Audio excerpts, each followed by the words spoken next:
Well, hello to all my friends and loved ones on the interwebs. How you doing, camera lady? I'm doing fine. Thank you. Well, I'm glad to hear that. Today is my birthday. I'm 43 years old. Seems ridiculous.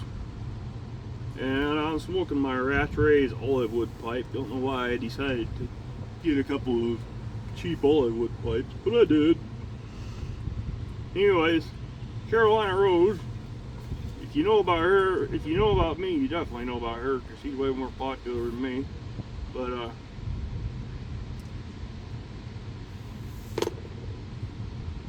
she's doing a 500 subscriber giveaway, and there's some pretty cool stuff she's giving away. So I figure I'd throw my hat in the ring. She wanted to tell stories about memories from childhood, funny ones and good ones, and happy ones. But I don't really have any funny ones or happy ones to think, or that I can think of right now. And obviously I had a good life as a child. We were like serfs, we didn't have any money, but that didn't matter. I lived outside anyway. But anyway, so the first story I'm going to tell you is kind of a happy story with a bit of a sad ending, and the second one is that one I like. Well, I like them both, I guess.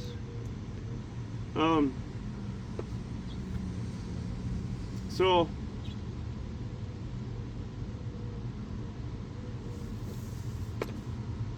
my mom was born in North Idaho, but my dad wasn't, so I wasn't born in North Idaho, but we moved to North Idaho when I was almost 5 years old.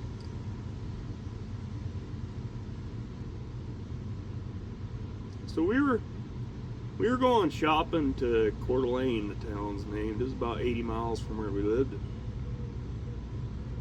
It was the day before my birthday. I believe it was my 6th birthday. It was either my 5th or my 6th birthday. And it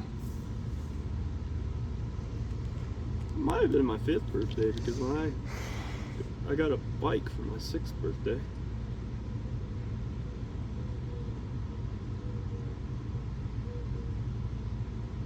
Anyways, there was this sign that said free puppies, and we didn't have a dog at the time, and I said, can we stop?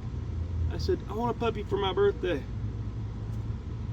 And we were driving this old white General Motors station wagon that later was very embarrassing for me to have to ride around in.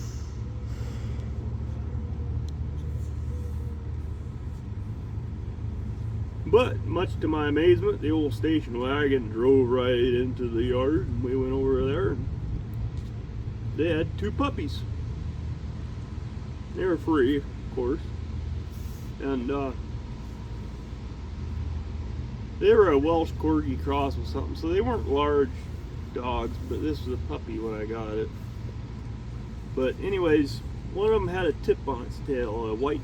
Its tail was black, but the tip was white. And that's the one I picked. They had 2 left. Boy, I remember laying in the back, in the trunk part of that mini, in that old station wagon all the way home. That dog was licking me all over the face, and I just thought it was the best day ever in my life. Probably was up to that point. But so, and then one other time we went on a trip about a year or so later. We were gone for a couple of weeks. We came back, and I just remember jumping out of the car, and my dog, I named her Tippy, she came running up to me, and we just rolled around on the ground in the dirt, and I was so happy to see her, and she was so happy to see me, and that was pretty cool. And I believe I had her for about 2 years. But she liked to chase gophers, or try to catch gophers out of the fields. And we were about a quarter mile from the highway, probably. And there happened to be a field on the other side of the highway that she liked to go across to get to where there was a whole bunch of gophers in a field. I'm sure it was a hay field. So, needless to say, one day she met her bitter end at the wheel of a four-wheeled moving vehicle. Don't know what it was that hit her, but whatever hit her, it put an end to her.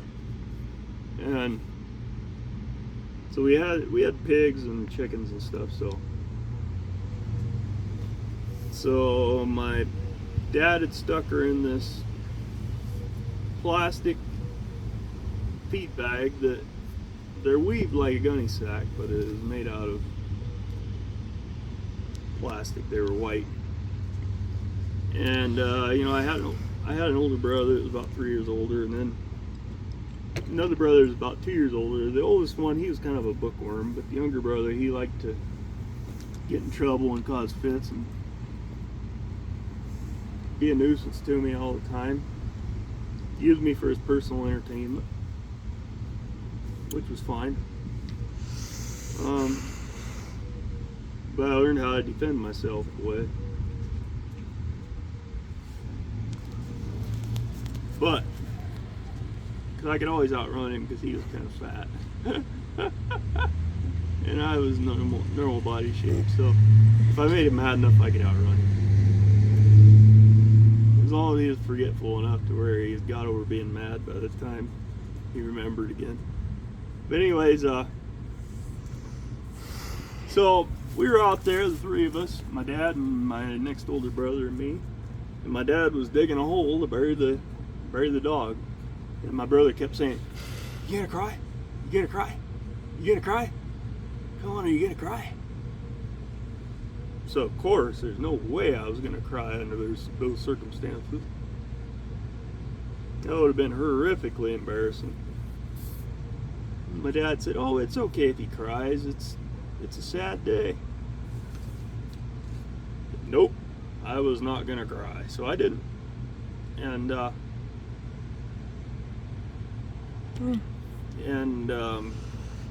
then he started saying, "You want to see her? You want to see her? You want to see her?" I said, "No, I don't need to see her."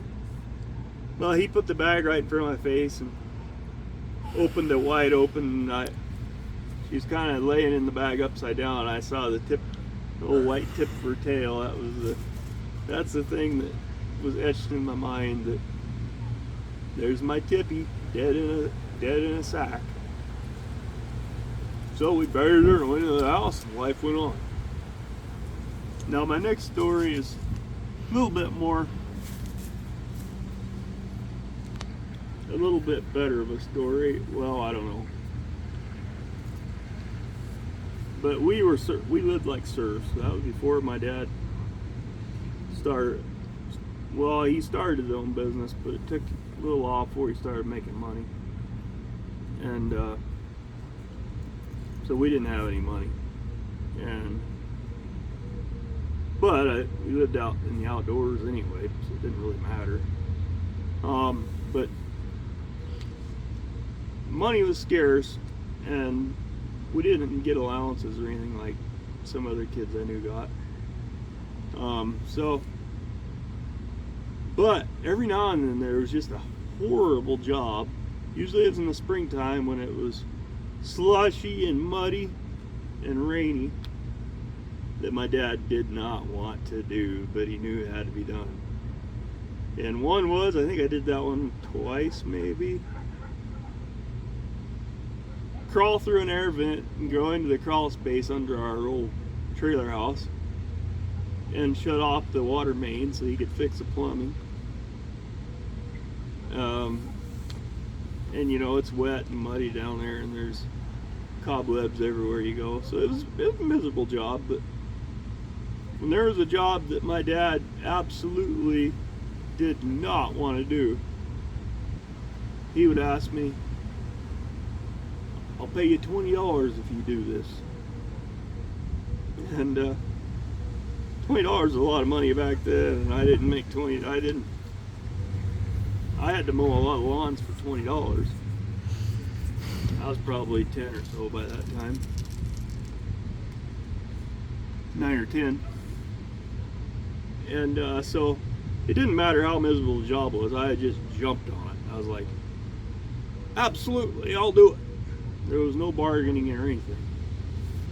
I wasn't smart enough to bargain back then. So I would do the miserable job. My dad would give me a $20 bill, and we'd both be as happy as can be. And then the other time, or one time I know it was springtime, and we had flood water coming down. And we had a creek that we'd had dammed up so you could irrigate out of it. We had boards in front of a culvert. Well, somebody hadn't taken them boards out, and it was really cold outside, and the water was snow melt, and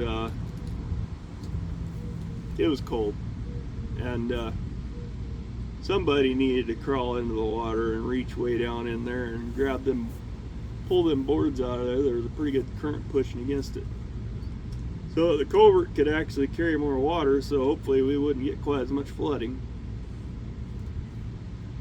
So my dad offered me $20 to go out there with him and do it. So boy was I one happy fella.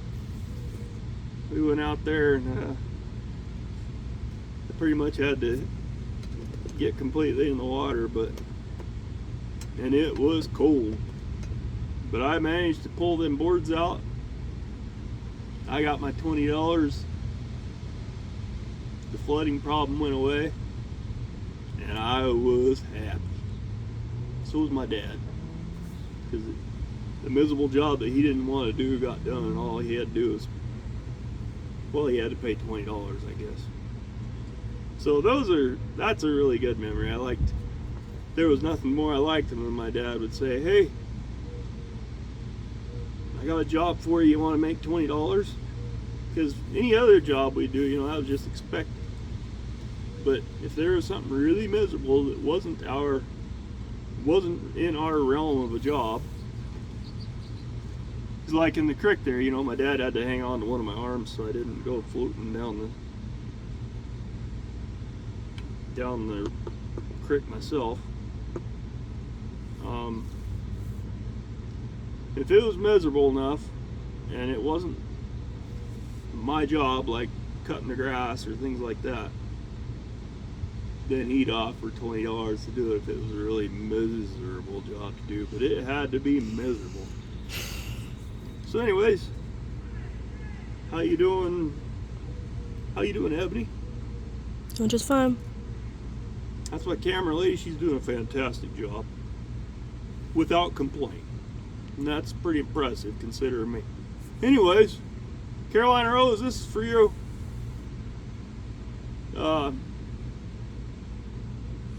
I've never won anything before, so I don't expect to win, but anyways, to all of you out there that may come across this video, you're a good bunch of people. You all have a great evening, and you all have a good one.